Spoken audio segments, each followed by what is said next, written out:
Hello, everybody. My name is Graham Elwood, and you are watching The Political Vigilante. Ho, hello, citizens of Gotham. I am somewhere underneath Wayne Manor in the outskirts of Gotham City doing this show. We have been demonetized. By the League of Shadows, aka YouTube. So please support us at patreon.com/Graham Elwood or rockfin.com/Graham Elwood. One of the great things you can do on Patreon is submit an article like Tim Stack has done, who's been supporting our show since day one. Tim, very much appreciate it. Colorado governor threatens to veto bill from fellow Democrats seeking to reduce greenhouse gas emissions. We're not willing to give dictatorial authority over our economy to one unelected board. So Tim Stack has sent us a lot of articles over the years about specific stuff in Colorado, which I always say is important because if they can do it in that state, they can do it in your state. We've covered pipelines in Colorado. We've covered fracking and explosions and contaminated water and a lot of great stuff. That's not great stuff, but good information that Tim has sent to this show that we can talk about. So I'm going to get into it in a sec, but the governor is basically, there's a Democratic state legislature, so the governor's like fighting with them and is trying to, say that's not good. And we don't want to give a power to this. There's this like board that's going to oversee everything. Oh, we don't want to give them power. So you got to understand, and this is again, something that Tim has sent us many articles on that I've covered. Much of the Colorado state government gets money from the mining companies and the pipeline and the natural gas companies and all that. So the fossil fuel industry spends a lot of money in Colorado, as it does in any state that has fossil fuels that they can get or pipe or just a good area for a pipeline. They spend a lot of money getting the state legislature to make sure stuff like this doesn't happen. So this is what's going on. Senate Bill 200 would set firm caps on emissions for key sectors of the economy and give the Air Quality Commission power to enforce those caps. That's what the governor doesn't want, which is exactly what we need. We actually need independent review of everything. This is akin to the police department going, we don't want civilian review boards. Well, no, that's part of the problem. Why cops haven't been held accountable is because it's cops policing cops. It's Wall Street people policing Wall Street people. That's not how things get done. You need independent civilian review boards. And that's what this is. So a politician that gets money from big oil companies or pipeline or mining companies or whatever doesn't want a review board calling out their crimes. It's that simple. It's all money. Again, follow the money, connect the dots, find the truth. So this is the fossil fuel lobby buys this politician and whoever else on the state legislature, right? The state assembly. So every state has basically a Senate and a Congress for that state. And those people are pretty critical for what happens in your state. Congress and Senate represents your state on a federal level, but the state legislature makes law. It's like a city council. They write the laws for that state. We're not willing to give dictatorial authority. Again, hold on, corporate sellout. I know this language. It's that same, and he's probably trying to appeal to conservative voters. It's that same appeal of regulations bad for the economy and socialism, is coming to get us. No. Deregulation only benefits big corporations. Lack of civilian oversight lets big corporations get away literally with murder. So let's just look at that language real quick. You just got to listen to the key words here. Willing to give dictatorial authority over our economy. Economy, right? Oh, the socialists are going to come make you stand in bread lines. Old white conservatives in Colorado that vote in every election. That's what that dog whistle is. To one unelected board that lacks the broader mandate and expertise. Oh, so a politician that gets money from fossil fuel and mining companies has more expertise in laws that are supposed to protect the public from fossil fuel companies contaminating the environment. Got it. Okay, so maybe we should let drug cartels be in charge of drug laws. Polis told the editorial board in the Gazette, Polis, that's the governor, in Colorado Springs, when asked if he would use the veto power to stop the policy from becoming law. So it hasn't even become law yet, but he's basically, this was in the paper. He's kind of subtly threatening a veto, is what this is.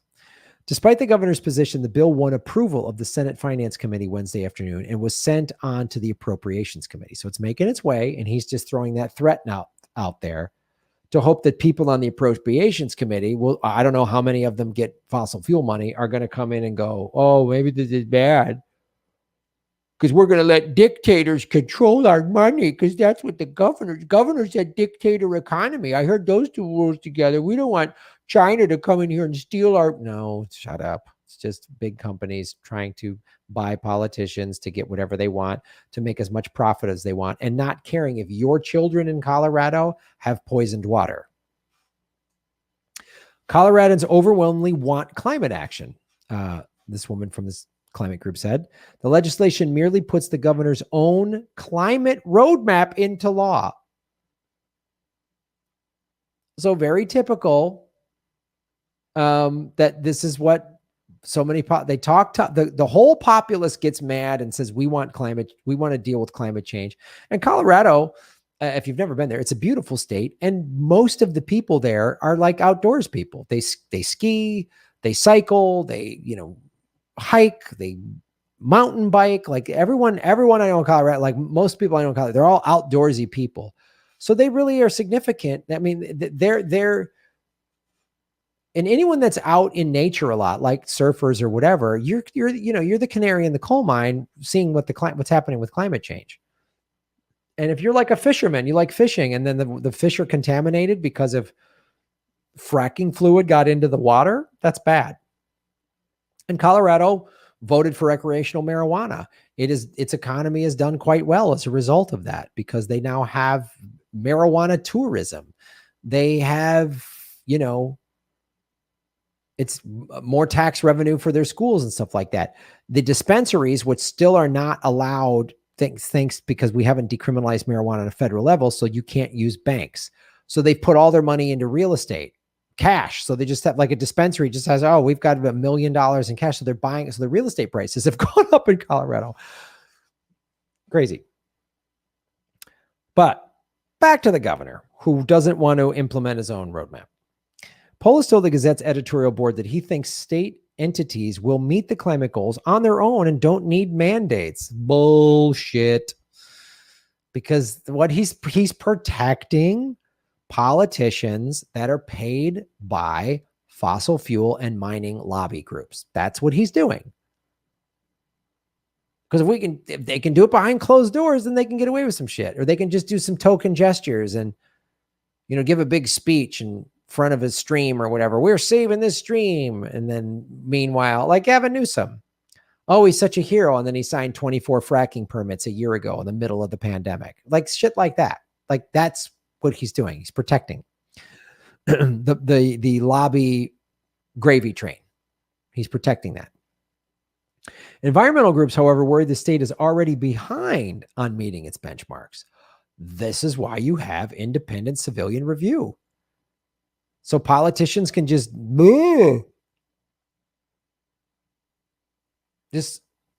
drag their feet.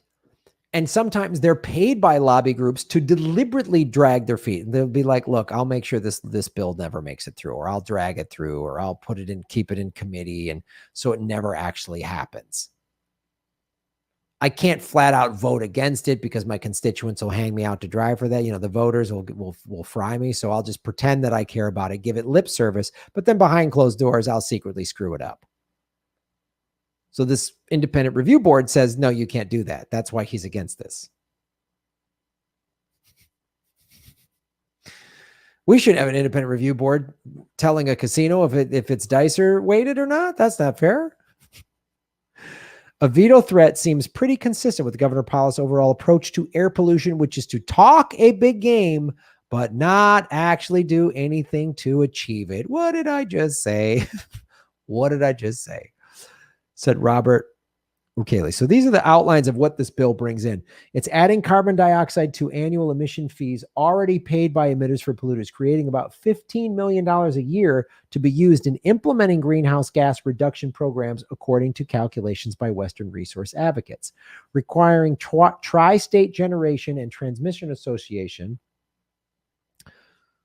to companies that pollute, which supplies electricity to rural electric cooperatives in Colorado, to file a binding plan to cut emissions from 80% from 2005 levels by 2030. The company already files plans voluntarily. So this is requiring these companies, because again, if you say you got to cut emissions, they will do it, but no one's monitoring it. How do you know if it's monitoring it? So what it's doing is it's forcing these companies, which are utility companies, to rural electric cooperatives, to force them to say, oh. And Colorado, look, has a lot of sunshine and a lot of wind. So Colorado, if you just force these companies into it, could start getting green energy to everybody, not just in the cities, but out in the rural. And there's a lot of rural land. There's a lot of farmland out there. There's a lot of ranchers. And why not give them electricity that's green?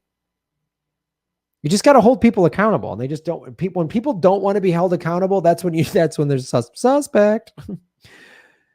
Setting a deadline of March 1st, 2022 for emission reduction rules to be in place, and a July 1st, 2022 deadline for all utility clean energy plans to be filed. So this is what they want in the bill. That's why he's against it. Because without this, then they can just kind of, it took a while, it took longer than we thought, or a new study came in, or we're not sure. Then incremental centrism, because we have, we got to drop to our knees for fuel companies to give us lobby money. Yeah, a mining company took me on a hunting trip on a private helicopter, so I'm going to try to screw this bill up. That's what's happening. That's what's happening. So I thank you, Tim Stack, for supporting our show. And because again, you don't have to live in Colorado, because this is the playbook they use at every state. This is the playbook they use in every state. So pay attention to what's happening with any sort of environmental law in your state, and pay attention to the state assembly and where they get their money from. What are the big companies in your state? Utility companies, pipeline companies, fossil fuel companies, mining companies. Those are the big four that will spend a lot of money to block any pro-climate change legislation. Pipeline, utility, fossil fuel, mining. So whenever a politician says some nonsense like that, they're full of it, because someone is paying them to do that. Follow the money, connect the dots, find the truth. Real simple, guys. Real simple. So I wouldn't be surprised if these companies paid a little money or gave some money to the governor, or, took them to a spa and whatever. So thanks for watching the show. Support what we do, because the mainstream media doesn't cover shit like this. They'll just give it lip service, but they won't go deep into it. So, because they're paid, because again, these companies buy ad time. I bet you these companies buy ad time on the local news channels in Colorado. I could guarantee, I don't even have to live there to know that. I know that that's true. I guarantee it, So thanks for supporting the show, everybody. Shave your knuckles for justice. Ba-boom. Thanks for watching, everybody. Please hit the like button, the subscribe button. Go to patreon.com/Graham Elwood and rockfin.com/Graham Elwood, where you can support the show. Also, I have a Bitcoin wallet, a Bitcoin Cash wallet, and an Ethereum wallet in the show notes. We're taking cryptocurrency. I have a Coinbase affiliation link. We're going to be getting on some other exchanges. So that's how you support the show. Make sure you hit the subscribe button. YouTube is unsubscribing us at an alarming rate. I have a PayPal button. at grahamelwood.com. I even have a Venmo at Graham-Elwood. There's a lot of ways to support our show. We are getting crushed by YouTube. We've dipped under 73,000 subscribers because of YouTube. Thanks for supporting what we do.